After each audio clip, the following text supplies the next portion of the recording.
And Chief Political Analyst David Brody here for more now. David, a lot of eyes on Iowa this weekend. Senator Chuck Grassley said, quote, if I didn't accept the endorsements of a person that's got 91% of the Republican voters in Iowa, I wouldn't be too smart.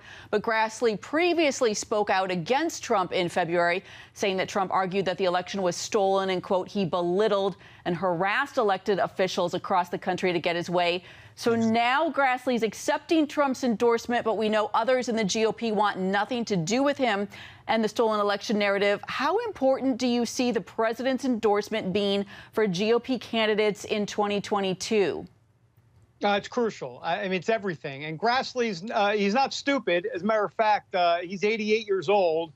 And when you get older, you realize you just kind of speak the truth like you know the truth. And he knows the truth, which is that if he rejected the Trump endorsement, then he can retire to an Iowa farm because he won't be in the Senate. So it's really that simple for Grassley, though a lot of people will call him hypocritical. But what does he care? He's 88, so he's going to let it rip anyhow. He doesn't care what liberals in D.C. think. Is there any variance across the country? I mean, is everyone, feeling like they're desperate for his support, or do you see some pockets where it might play out where someone who's opposed to Trump can actually win? I think there are levels of desperation, but I think overall the general rule is indeed that Trump and a Trump endorsement means everything. Just look at the polling. I mean, 90% plus of Republicans support this president. And though it might dip in left and right, or I guess a little bit left in certain areas, ultimately it doesn't matter. This is Trump's party. Anybody that thinks it's not is fooling themselves. Well, I want to ask you, we also know that of the 40 endorsements he's given, 17 are for Republicans who are counting primary challenges against sitting Republican lawmakers. Is this the way of former president's way of playing payback? Yeah, for sure. And look, a lot of it has to do with election integrity. I mean, if you look at the Secretary of State races that he's endorsed. Now, remember, for former presidents to get involved in Secretary of State races just doesn't happen. Heather, it just doesn't happen. But he's doing it. Where is he doing it? In Georgia, in Arizona, in Michigan.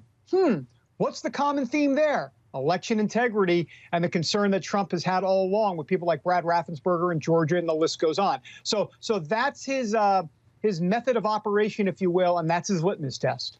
All right. And just briefly, we know that he had this big event in Iowa over the weekend. It looked like a campaign event. What's the latest thinking on whether he himself will run? He's in. I mean, look, I can't make it official because there's just in. I don't work for the campaign.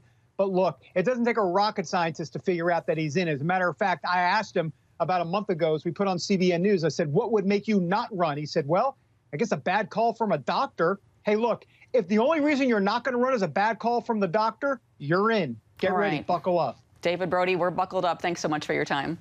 You bet.